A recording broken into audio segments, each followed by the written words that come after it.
I want to thank you guys for having me here today, and it's a pleasure to present to you today.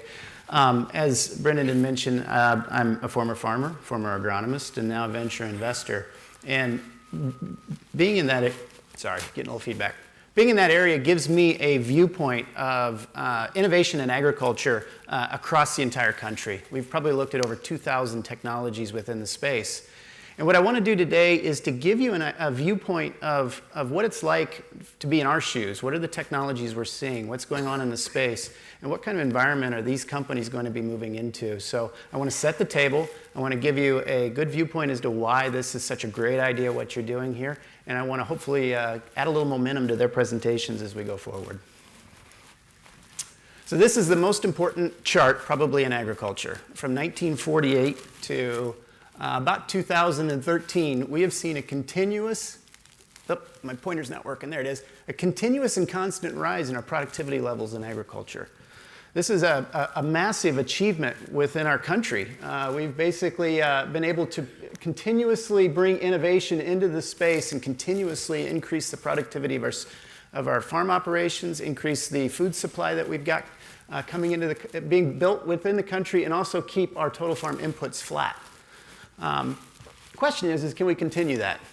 We've already talked about some of the challenges in the space, and I will say as a venture investor, this chart's probably the most important chart for me. My job is basically to make investments in technologies that can keep this line moving forward and keep us being innovative within the space and highly productive on our farm operations. If we look at agriculture in terms of land use across the country, there are a lot of drivers for what's going on with investing in agriculture. We've got supply lines within the different countries getting longer and longer. Chile is now a major producer of aquaculture salmon. Most of that's being shipped to China. Can you imagine shipping fresh salmon to China? It's happening right now. It's a long trip, but it is occurring. Supply lines are getting longer. Arable land, the amount of land that we can use to produce, is declining. If we look in China, we've got issues with arable land declines due to population increases. If we look in the US, we've got arable land decline due to drought conditions, and especially out west. That also continues into India and Russia, are looking at severe drought situations, and declines in their overall aquifer levels. If we look at the eastern part of the US, you're probably dealing with contamination issues in the groundwater due to agriculture, phosphorus and nitrogen. Some of that's starting to hit the Midwest.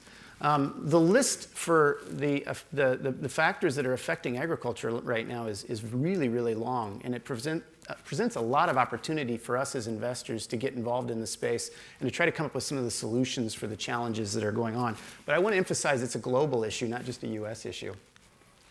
And we talked a little bit about the population curve that's coming.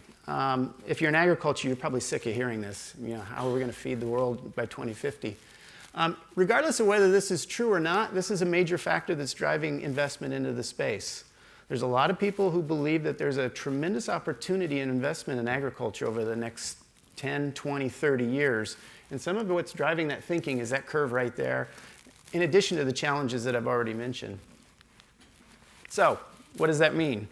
Well, in 2010, we had about $500 million in early stage investment within the space. This was investment in very early stage technologies and startups. When I was farming for a living in the 90s, it was probably lower than that, which means that we haven't had a lot of innovation in the agricultural economy. In 2015, we hit almost $5 billion of investment capital going into the space. There's a lot of investment going into innovation in the space. Some of it's coming from strategic, some of it's coming from high net worth individuals, some of it's coming from venture groups like us. The area is exploding. But when you look at the overall size of agriculture in conjunction to the amount that's actually being spent, this is a small drop in the bucket for what we probably should be spending within the sector going forward. So, when I joined Cultivian Sandbox in 2013, we were a relatively new fund. We had to develop a website. First thing I did was go online. I started pulling up pictures from those websites where you can buy pictures to put on your website. And I typed in agriculture and technology. And this is the type of picture I got. I realized right then and there we had a long way to go. We had an image problem, a perception problem. It just wasn't generally known that there was a lot of innovation in agriculture and the ability to, that there were problems out there that needed to be solved. So in 2016, I went to the Farm Progress Show and was absolutely thrilled to see that. This is a completely autonomous tractor built by Case IH that they showed at the Farm Progress Show. There is a steering wheel on that tractor, but it's behind a bunch of shielding on the back of the tractor. It's essentially a concept tractor, the first one I've ever seen. And Case rolled it out, and it got probably the most attention of any project, anything at the Farm Progress Show. And I think it showcases the fact that we're already, just within a 3-year time frame, really starting to make some impact on a variety of sectors for ag innovation. Of the 2,000 companies that we are looking at over the last 3 years, the majority of those are coming in from outside of agriculture. They're biotech companies coming out of New England, Boston in particular. They are IT groups that are coming out of California. They're all spilling into the space. They're all wanting to deploy in the ag economy. The issue they have is most of them don't know how. The agricultural system is a very, very unique system with its own unique attributes. And what we need are really more agriculture people within that space to help those technologies deploy efficiently and effectively within the space. So let's get into some technologies. We've already talked about the Case IH tractor and its ability to basically do field work without a driver on board. This unit is kind of the opposite philosophy of rather than one big unit, let's go with a bunch of small units working in conjunction. It's a company called Robot out of Minneapolis. It's basically about the size of your garden tractor, and it goes between the rows of corn, which you can see in the background there, and delivers 28% nitrogen as a spray across a couple rows. Basically late season nitrogen application. This thing can basically run autonomously by itself. When they're done with it, it'll be able to load itself, go back into the field, and continue to run 24 hours a day. A lot of the people who developed this are people who have are in the Apple and Uber and Google autonomous car sector. They're starting to move into this sector as well. Drones is an area you hear about a company today that's working with this one. You've probably seen a lot of companies coming out with drones. What's kind of unique about this robotic space is the technical capability to sit in your house, push a button, and have the drone do whatever it's supposed to do without any interaction with you is here. There are several companies working on autonomous systems for the control of those drones and for the flight of those drones. Plus, there's a number of technologies that are coming along the line to make the drones more relevant and more valuable to farm operations in the future. You're seeing an apple picker up here. It's a fully autonomous. I think that they move it into place, and then the apple picker can basically pick on its own.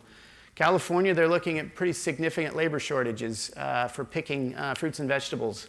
And there are a number of solutions coming to market right now that are focused upon offsetting some of those labor losses with autonomous systems. The economics are right. And this one may be the coolest one of all. Each one of those white boxes is a computer. This is a lettuce field. And if you know anything about lettuce, you know that they basically overplant. The population is way too large in a lettuce field after they plant it. Typically, they'd hire people to come in with hose and actually thin the population of the lettuce. In this case, you've got a system that can actually sense with cameras how many lettuce it's seeing as it's moving through the field, and will actually spray within a 1/4-inch accuracy to kill the appropriate number of lettuce without any human involvement. Very unique technology that, although it's on a high-value crop like lettuce, probably could be adopted over time into row crop applications as well. If we look at pesticides and herbicides, I go back to this system up here. What I didn't tell you is that that technology is using fertilizer, no herbicide at all. So they're spraying fertilizer on the field in order to kill the plant. It's too acidic. But it also fertilizes the plants nearby. There are a number of technologies coming along, such as this one, that are trying to do with herbicides altogether. Get the chemicals out of the field. Let's use alternative methods for controlling of the weeds. The company down here, the spider, I guess, represents a company called Vestaron that we invested in. As I mentioned, the biotech revolution is coming into this space very aggressively. It's coming in the form of new tools, new methods, new understanding of cellular pathways, as well as genetically modified or transgene type things, which we're probably more familiar with. This company actually said, you know, the best insecticide in the world already exists. It's venoms. And they started working with highly venomous spiders to reverse engineer the venom that they're working with over into a synthetic insecticide that can be sprayed on crops. Their first product is coming to market this year in greenhouse control of thrips. It is a synthetic product that was derived from a spider out of Australia. It has no effect on honeybees whatsoever. They're getting certified for that. And it's actually much less toxic for humans than what the traditional insecticides that they would use. They can basically mix and match venoms to the products that they need and actually start tailoring in some of the insecticides that they develop. For time, I'm going to skip ahead a little bit here, but this project here is pheromone technology. If you're familiar with apple growing, you know that they have trouble with moths, which basically mate and then lay eggs on the apple trees, which turn into larvae and basically eat into their apples. The way they control it is they release a pheromone into the air when the population of insect gets too high. The bugs become confused. The pheromones, how they find each other in order to mate. If you release the pheromones, they can't find each other, they don't mate, they don't lay eggs, you don't get larvae. The problem with row crop applications here is that the pheromones are too expensive for use in row crop applications. There are now a number of companies that are working on the cheaper pheromones for row crop applications, with the concept being that maybe in corn, soybean, cotton, canola, if you've got a product that involves a moth and a caterpillar, you could use the same type of technology to control those mechanisms without having to spray an insecticide into the environment. We're all familiar with the big satellites that are currently orbiting the planet.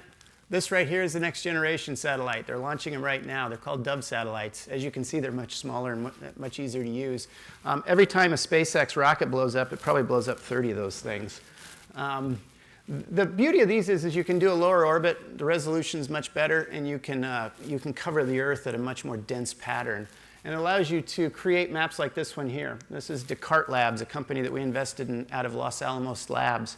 They've downloaded the entire data set of all satellite imagery of the US into one database and are using that for analysis of agronomic and agricultural information. They're basically able to do a USDA crop report for corn on a daily basis. As the corn fluctuates due to seasonal effects, they can tell you what's going on. If you want, you can go on your iPhone, go to DESCARTES, download their app, and see what your corn crop is estimated within your county if you haven't already harvested it this year. Obviously, I've already mentioned drones, but that's another area that I think will be used in conjunction with some of these other satellites in order to create new ways for us to manage our farm operation from an observation standpoint. Big data. You're going to hear from a company today that's in the process of creating technologies for tracking cattle, tracking behavior, tracking to see if they're listing, if they're not doing what they normally do, anything that's out of order from their previous behavior, in order to monitor the health of the animal. This device up here is a diagnostic tool. We invested in it. It's called Advanced Animal Diagnostics. It basically can take a test of a cow's milk and detect mastitis within 2 minutes, 3 minutes on the farm operation without a lab. It's currently also being deployed for blood tests in beef cattle and the ability to diagnose if the cattle is running a temperature and whether you need to do something while you're working with the cattle while it's in the chute. These here technologies are called boluses. You could basically feed this to a ruminant or a cow. It'll sit in the stomach and it'll give you pH measurements and temperature measurements of that cow over time. Again, quantifying the procedures. All of that will lead to technologies like these. This is a company called 10 Media that was in Florida. If you bought a Walmart egg in Florida, you probably saw that barcode. You enter in that little number into their website and it'll tell you the complete history of that egg. Where it was laid, how long it's been in the supply chain, how many days has it been in the supply chain. The technology to do that is evolving right now and will probably spread from eggs to vegetables to fruit to meat, fish. You'll probably start to be able to pull up your iPhone and stand there in the grocery store and tell exactly where that food item came from. There's also companies that are working on consumer apps that will take that data in addition to health data that you have and actually maybe guide you in terms of your purchases within the grocery store. So all of this infrastructure is coming. It's in place. And it's probably, I would say, most of the stuff that I'm showing you is probably 3 to 5 years out as the projects move forward. With biotech, we're basically able to measure the genome very, very effectively of microbials, the animals that we work with, the plants we work with. And from that, we can start deriving entirely new ways of managing those operations from a biological standpoint. You're probably seeing a lot of groups like Purdue removing antibiotics from our food supply chain. Antibiotics do need to be removed from the food supply chain, but antibiotics are a primary tool for lowering foodborne illnesses in the US. Europe has been antibiotic-free for some time and actually has more pressure from foodborne illness than we do in the US. As we remove those antibiotics, we're going to be challenged more with foodborne illness issues. So companies are coming up with prebiotics and probiotics, enzymes, a wide variety of feed additives in order to replace those antibiotics with something that's a little more socially palatable, something that doesn't harm us in the way that a antibiotic resistance might in the future. We're also working on microbes in the plant area. One company that is very interesting in my mind is basically working with microbes to see if they can have the microbe produce nitrogen for the plant, for the corn plant. Corn plants, we typically have to apply a great deal of nitrogen into the soil because they can't generate their own nitrogen. They absorb it and use it for production purposes. It's possible, feasibly, that these microbes could provide up to 20% of the nitrogen that would be required by a corn plant. They're not there yet, but they're working on it. And it would be a major issue for groundwater contamination on the East Coast and central part of the US if that were the case. This project here is a company that we invested in called Asilomar. Basically, if you've got drought conditions, you might have the ability to use a plant growth regulator like the product they're developing to spray on and give the plant drought resistance. Unique technology that allows you to basically manage the crop throughout the year depending upon the conditions that are going on. So the question becomes, what is the farm of tomorrow? I personally don't think the farm of 5 to 10 years from now is going to look much different than it does today. However, there are a lot of technologies that are chipping away at that. Fermentation is an area that we're expanding very, very rapidly and aggressively into across all spectrums, including protein production. We're looking at companies like Mycotechnologies out of Colorado that are doing protein production from fungi. It's cheap, it's easily scalable, and it's very high quality protein. Obviously, crickets isn't something that in the US will be too popular right off the bat, but right now you can probably go into your GNC store and buy a product that has cricket powder in it. Insects are a great source of protein in some parts of the world. This will be an area that takes off. Petri dish, or being able to grow meat in a lab, there are several companies, one's called Beyond Meat, that are working on alternative protein sources that are grown in a biochamber. And aquaculture is obviously something that's growing very, very rapidly, especially in Norway and Chile. And a lot of the best practices of that are spilling over into other areas. So I leave you with a quote from Darwin. Am I saying that the US farmer needs to adjust and adapt quickly to the technologies that are coming? Probably not. I think the US farmer needs to focus in on what they do and do best and really focus in on continuous ROI improvement for their operation overall and experiment with some of these technologies as they come to market. But the US farmer needs to be aware that the entire environment around them is changing very, very quickly.